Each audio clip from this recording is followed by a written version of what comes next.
The League of Women Voters here in Tulsa has been involved with Leadership Tulsa since the mid-'80s, and it's been a truly beneficial relationship.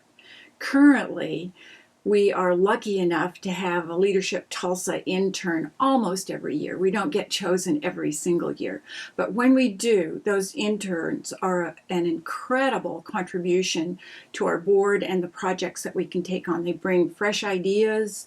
They bring an enthusiasm for the work that we do that sometimes members who've been around for a while even forget.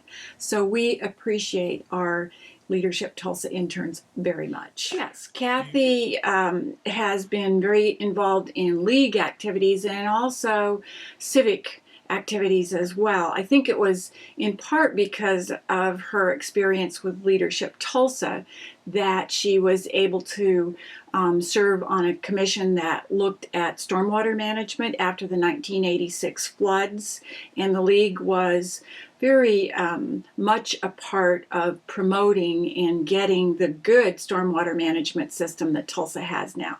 And we credit Kathy and some other women primarily who were involved with the League for the work that was done by the community to say, yes, we want good stormwater management. So we don't have the flooding anymore here in Tulsa that we did in 1986. Yeah. Kathryn Hinkle was president of the League of Women Voters of Tulsa from 1981 through 1984.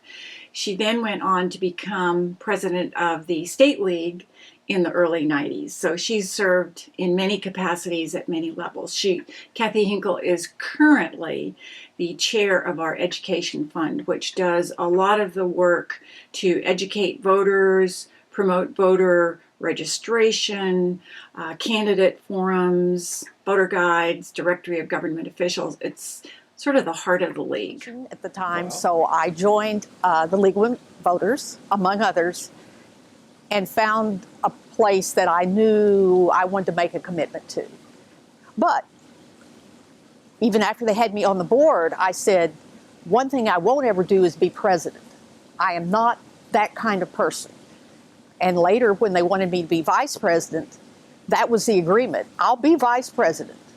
I'll hold that slot and support the president. But I'm not a leader. I don't want to be president, and I won't be president. Agreed? Agreed. And then the president got transferred out of town in the middle of her term. So I knew I was going to be president, and the League nominated me to be in the Leadership Tulsa class.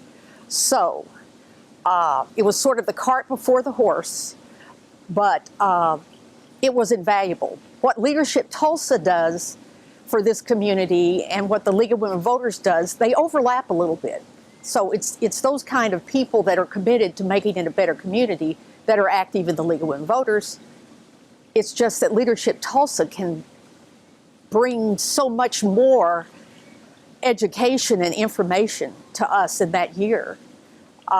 It changed my life. I would never have known some of the things about Tulsa that I learned that year.